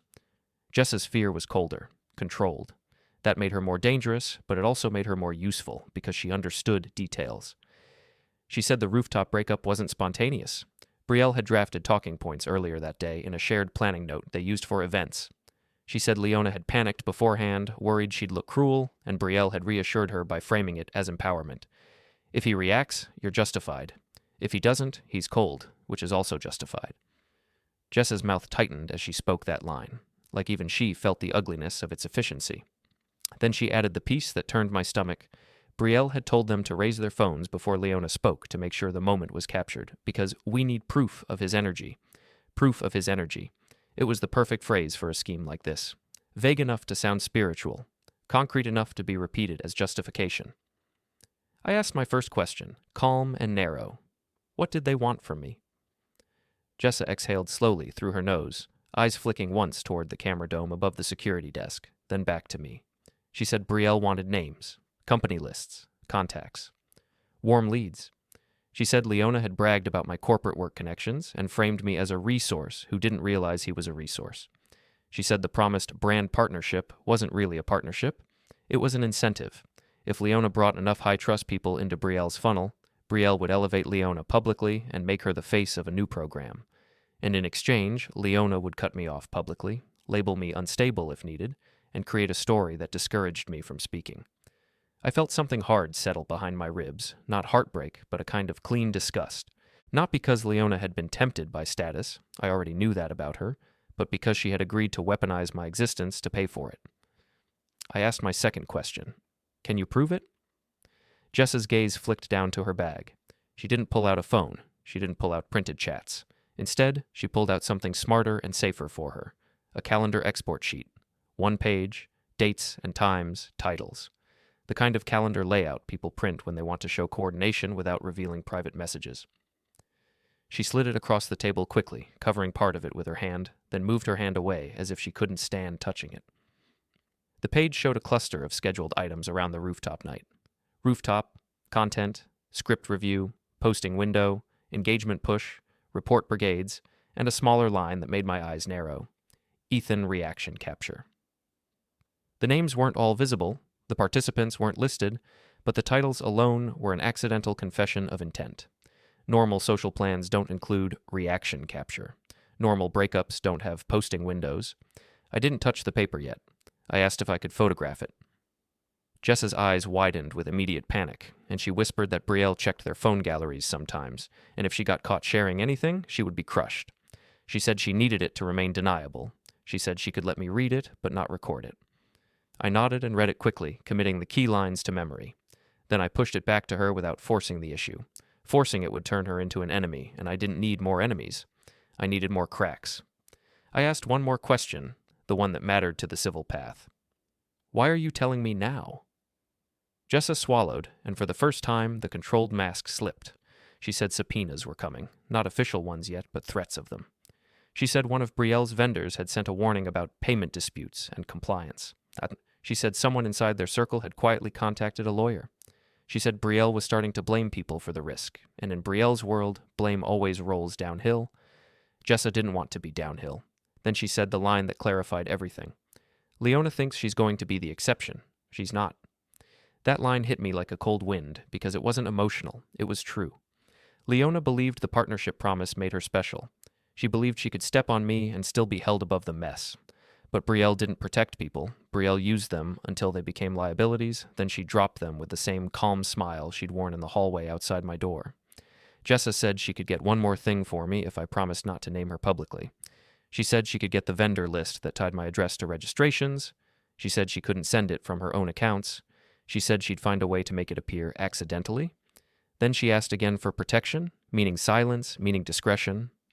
I didn't promise anything out loud. Promises are leverage too. I simply said, if you want to help, keep it factual and keep it in writing. It was the only protection I could offer without compromising myself, a path that didn't require me to play her game. Jessa stood up abruptly, as if the 10 minutes had burned through her nerves. She slid the calendar sheet back into her bag and leaned close enough that her perfume briefly cut through the lobby's coffee smell. She whispered one final detail, quick and sharp. The reason your address is on the return line is because it's on their templates. They use it as a shield. Then she walked away, not running, not looking back, blending into the foot traffic like she'd never been there. I sat for a moment after she left, staring at the empty chair, feeling the strange combination of rage and confirmation. Rage at what Leona had agreed to, confirmation that my instincts about Brielle had been right from the first handshake. Most people imagine conspiracies as complicated. The truth was simpler and uglier. A network of people who called fraud empowerment and called intimidation boundaries, using my address and my life as raw material. When I got home, I didn't celebrate. I didn't spiral. I opened my folder, updated the ledger, and wrote a short email to my attorney summarizing the meeting without naming Jessa directly. I said a member of the rooftop group indicated there was a planned content event with reaction capture intent and a scheduled posting window, and that my address was being used as a template shield. I asked for next steps on compelling disclosure of any entities using my address and on formally requesting cessation of harassment. Then I received a new notification, a small one, easy to miss if you weren't looking. A package had been delivered to my building, addressed to a name I didn't recognize, but with my apartment number. I stared at the alert until my vision narrowed, because now the fraud wasn't just digital and narrative. It was arriving in cardboard, on my doorstep. And that meant the address audit wasn't a future step anymore. It was already happening. The package sat downstairs behind the front desk in a brown stack of other people's ordinary lives. But mine was no longer ordinary. The label carried a name I didn't recognize, my apartment number, and a return address that looked like a rented mailbox service. It wasn't illegal by itself. It didn't need to be. It was proof that my home had been turned into an operational endpoint, a place where someone else's scheme could land and then disperse. If I ignored it, I would become the quiet foundation they built on. If I overreacted, I would become the villain they filmed.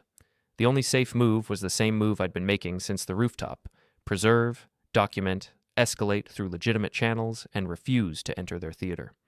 I didn't open the package. I asked the front desk to hold it as misaddressed and to provide a written note confirming the delivery name and the fact that it did not match any known resident. Then I took a photo of the label with the time and date visible on the desk clock.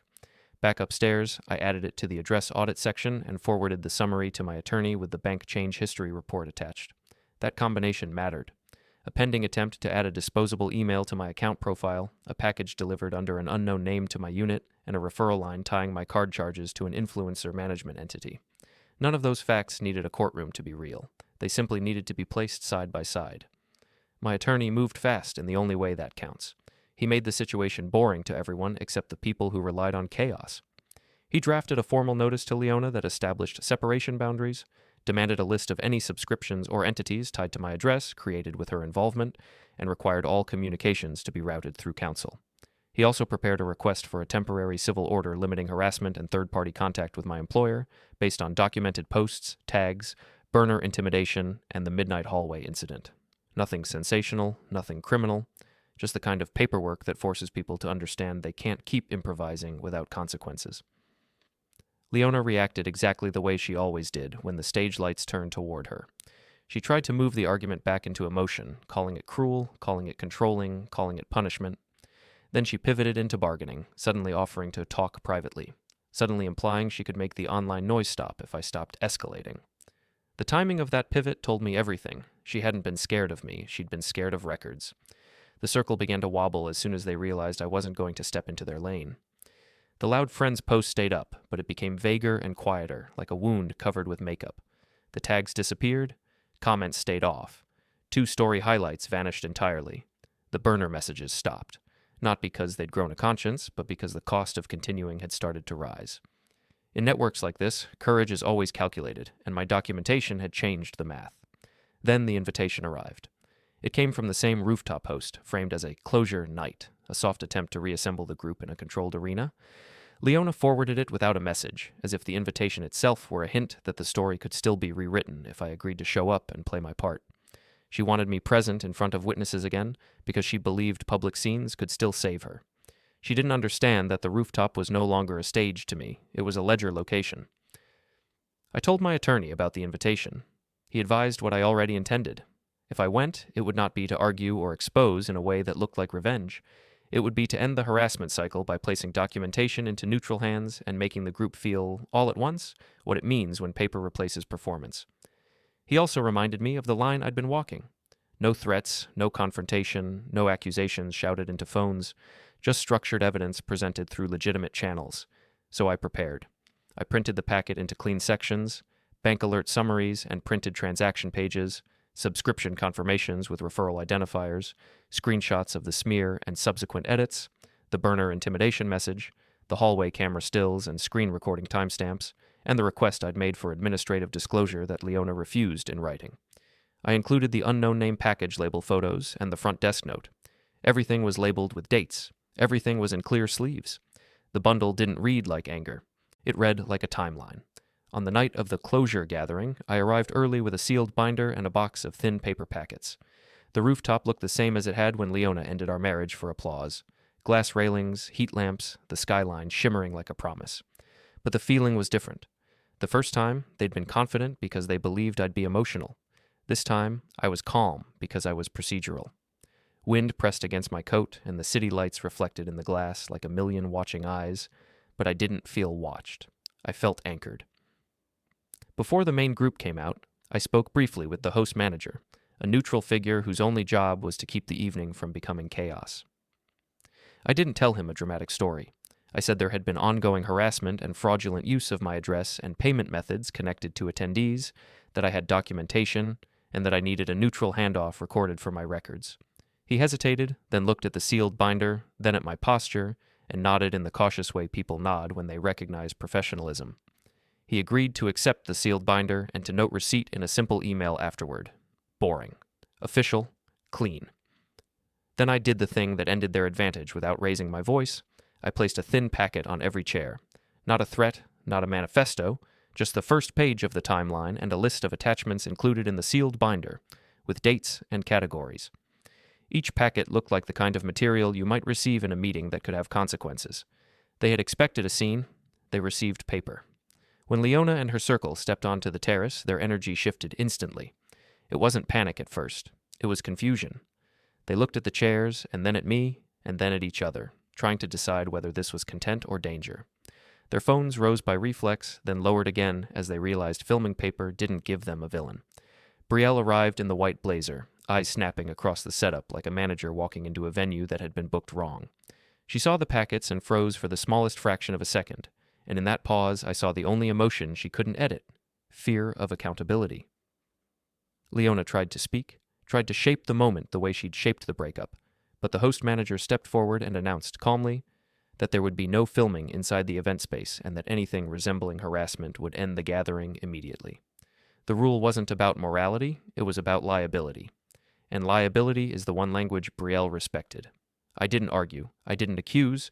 I didn't tell them what they already knew. I simply handed the sealed binder to the host manager, watched him set it aside, and then I sat down in the chair closest to the exit, letting the packets do what my voice didn't need to do. They began to turn on each other within minutes. One friend scanned a page and whispered to another. Another stood up and walked to the corner, calling someone off screen. Someone asked who had used my address. Someone denied it too fast. Someone else blamed Brielle for the templates. Brielle's smile hardened into something brittle, and she tried to reassert control, but control doesn't survive in a room where everyone is holding a piece of the same record. Leona stared at the packets like they were a language she didn't speak, because she'd been trained to win through vibe and performance, and now the room belonged to timestamps.